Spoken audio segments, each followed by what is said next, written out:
সাইয়েদনা ইব্রাহিম ওনার ছেলে ইসমাইলরে দেখতে গেলেন। অনেক দিন পরে দেখতে গেলেন।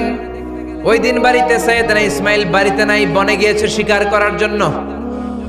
বাড়িতে সাইয়েদনা ইসমাইলের বিবি সাইয়েদনা ইব্রাহিম ঘরের দরজার বাইরে থেকে সালাম দিয়ে বললেন, আসসালামু আলাইকুম। ভেতর থেকে কর্কশ গলায় একটা মেয়ে সালামের উত্তর দিয়ে বলল, ওয়া আলাইকাস সালাম। গলার মধ্যে কোনো মায়া নাই, মহব্বত নাই। জিজ্ঞেস করলো সাইয়েদনা ইব্রাহিম, মা কেমন আছো? কাইফা হালুকি ইয়া উম্মি। মেয়েটা কয়, বেশি সুবিধার না। তোমাদের খাওয়া দাওয়া কেমন চলে? ভালো না। তোমার জামাই কই? বনে গেছে। এবার মেয়েটা বলতেছে, আমনে কেডা? সাইয়েদনা ইব্রাহিম বলে, আমি কে চিনবা না? ইদা জা যাওজুকা মিনাল গাবা, স্বামী যখন বন থেকে ফিরবে, ফাকরাই আলাইহিস সালাম, তোমার স্বামীর একটা সালাম দিবা। ওয়া মুরিহি আইগাইরা আতাবাতা বাবিহি, আর বলবা ঘরের দরজার চৌকাটটা যেন তোমার স্বামী পাল্টে দেয়। এই কথা বলে বুখারীর বর্ণনা। কিসের হাদিস? বুখারীর হাদিস। ইব্রাহিম চলে গেলেন। ইসমাইল আসার পরে বিবি বলতে আরম্ভ করছে, দুপুরবেলা একটা বুড়া আইছিল। বুড়া কে আইছিল? সাইয়েদনা ইসমাইল বলে, কোন বুড়া আসছে? কি বলছে? বিবি বলে, আপনারে সালাম বলছে। ওয়া আলাইকুমুস সালাম। আর কি বলেছে? আর বলছে ঘরের দরজার চৌকাট যেন আপনি পাল্টে ফেলেন। এই কথা বলার পরে সাইয়েদনা ইসমাইল চিৎকার দিয়ে বলে, ও কি করলি তুই? নিজের কপাল পুড়লি, নিজের কপালে নিজে কুড়াল মারলি।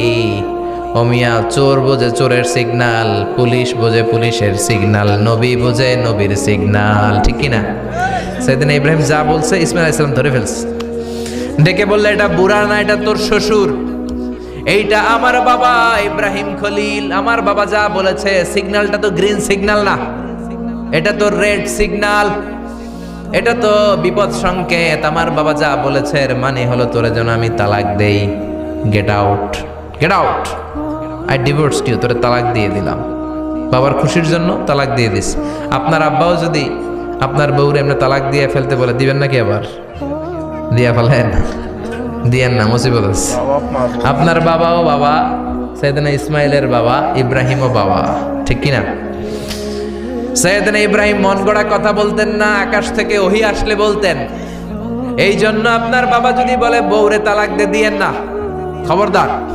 বাবারেও বুঝাইবেন, বউরেও বুঝাইবেন। ঘরে সংলাপ করবেন, সমঝোতা করবেন। আমাকে দুই নেত্রী সংলাপ করে না তো কি হয়েছে? আমরা সংলাপ করব। ঠিক কিনা? ঘরে ঘরে আমরা সংলাপ শুরু করব। মিলাই দিবেন, হ্যাঁ, বুঝাই দিবেন। বাবারও বুঝাবেন, বউরেও বুঝাবেন। তালাক দেওয়ার ইসলামী যে সিস্টেম, এটাকেও মেনটেন করলে পৃথিবীতে কোনো তালাকই থাকবে না। ডিভোর্স রেট একেবারে কমে যাবে। এখন ঘরে ঘরে তালাক। ঠিক কিনা?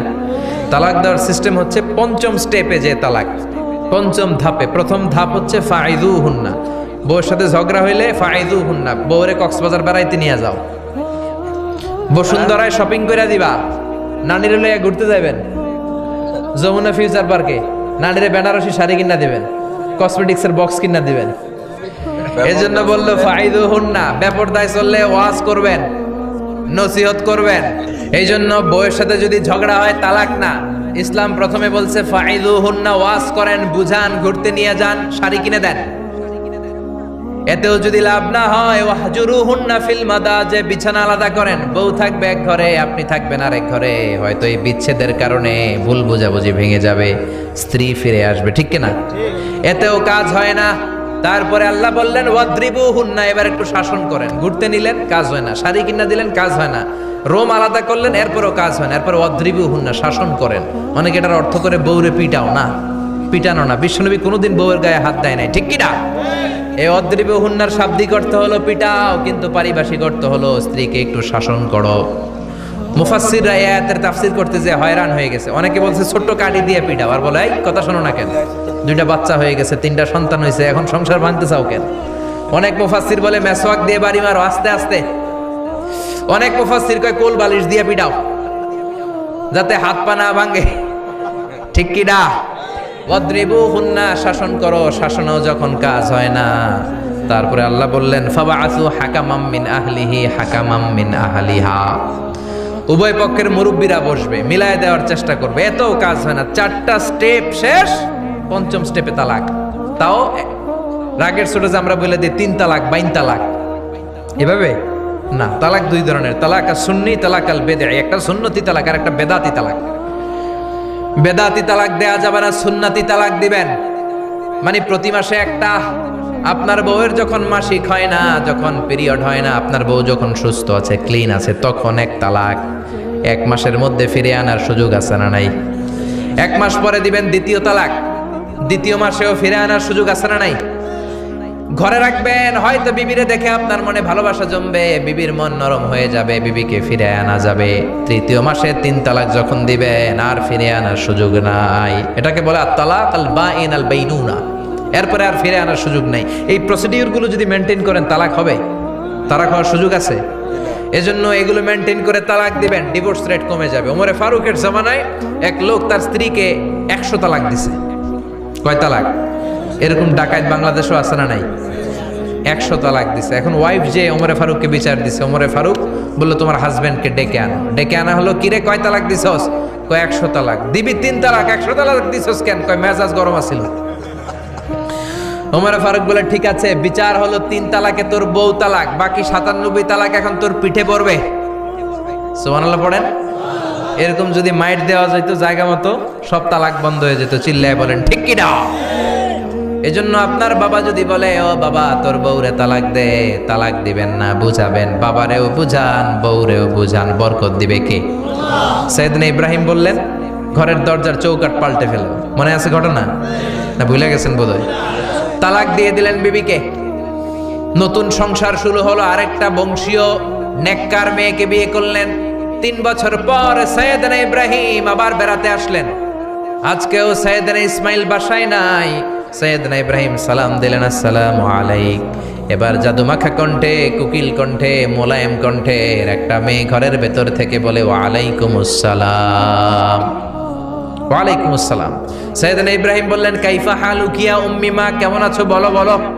মেয়েটা বলে আলহামদুলিল্লাহি আলা কুল্লি হাল, সব অবস্থায় আলহামদুলিল্লাহ। সুবহানাল্লাহ পড়েন। সংসার কেমন চলে? কয় খুব ভালো। খাওয়া দাওয়ার অবস্থা কি? কয় আরো ভালো। এবার মেয়েটা বলে কে আপনি? এই মরুভূমির মাঝখানে রৌদ্রের মধ্যে দাঁড়িয়ে দাঁড়িয়ে কথা বলেন, কেউ তো কোনোদিন আমাদের খোঁজ নিতে আসে না, কে আপনি? ঘরে আসেন।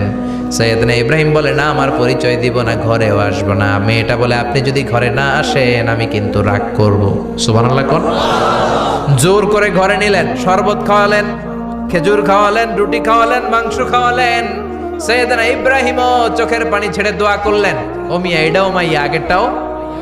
আহা, বেশ কম আছে না নাই? সাইয়েদনা ইব্রাহিম মাথায় হাত বুলিয়ে দিয়ে দোয়া করলেন আর বললেন ইদা জা যাওজুক মিনাল গাবা, তোমার স্বামী যখন বন থেকে ফিরে আসবে, ফাকরাই আলাইহিস সালাম, তোমার স্বামীর একটা সালাম দিবা। ওয়া মুরিহি আন ইউসবিতা আতাবাতা বাবিহি, আর বলবা ঘরের দরজার নতুন চৌকাঠ যেন জীবনেও না পাল্টায়।